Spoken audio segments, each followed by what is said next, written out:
Junior NTR పై దాడి అని తెలిసి ఒక గంటలోనే ల్యాండ్ అయ్యారట రజనీకాంత్. చెన్నై నుంచి ఆయన హైదరాబాద్ వచ్చినట్టుగా తెలుస్తోంది. ఇటీవల దీనికి సంబంధించిన విషయాలైతే ఇప్పుడు సోషల్ మీడియాలో సైతం ఎంతో వైరల్ అవుతోంది. జూనియర్ ఎన్టీఆర్ ఇంటిపైన దాడి జరిగిందని తెలిసి మరి ఒక్క గంటలోనే చెన్నై నుంచి హైదరాబాద్ కి ప్రత్యేక విమానంలో వచ్చారట సూపర్ స్టార్ రజనీకాంత్.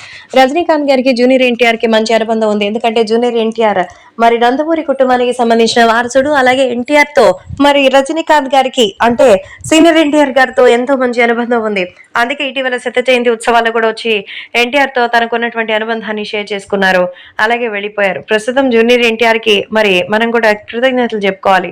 తన తాత పోలికలు ఏమైనా అచ్చుగుద్దాయా? నిజంగా చిన్న వయసులోనే తను చేసిన సినిమాలు చూస్తుంటే ఫిదా అయిపోయాను. కానీ ఇప్పుడు వేరే range of acting and super అంటూ చెప్తూ మెచ్చుకున్నారట.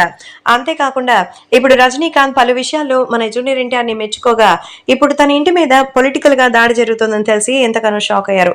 వెంటనే వాళ్ళ గురించిన విషయాల్ని అడిగి తెలుసుకోవడానికి రజనీకాంత్ ల్యాండ్ అయినట్టుగా తెలుస్తోంది. ఒక్క గంటలోనే హడావిడిగా అక్కడికి రావడంతో అందరూ కూడా దెబ్బకి మరి సైలెంట్ అయిపోయారు. కాబట్టి ఇప్పుడు సోషల్ మీడియాలో సైతం ఎంతో వైరల్ అవ్వగా అభిమానులు కూడా దీని గురించి తెలుసుకుని ఒక్కసారిగా షాక్ అయినట్టుగా తెలుస్తోంది. కాబట్టి ఇప్పుడు సోషల్ మీడియాలో సైతం ఈ వార్తలు ఎంతో వైరల్ గా మారుతోంది. అలాగే అభిమానులు కూడా వీడికి సంబంధించిన విషయాల్లోనే చాలానే షేర్ చేసుకున్నట్టుగా అయితే సమాచారం. కాబట్టి సోషల్ మీడియాలో కూడా ఎంతగానో వైరల్ అవుతోంది. రాబోయే రోజుల్లో జూనియర్ ఎన్టీఆర్ తన రాజకీయ జీవితం గురించి ఇంకా ఎంతకు ముందుకు తీసుకెళ్తారో తెలియదు కానీ ప్రస్తుతం అయితే యంగ్ టైగర్ ఎన్టీఆర్ ఆదరగొట్టేస్తున్నారు. ప్రస్తుతం జూనియర్ ఎన్టీఆర్ కి సంబంధించినటువంటి మరి ఈ విషయంపై మన రజనీకాంత్ మరి ఇబ్బంది ఎదుర్కొని ఆయనకి ప్రొటెక్షన్ కల్పించినట్టుగా అయితే తెలుస్తోంది.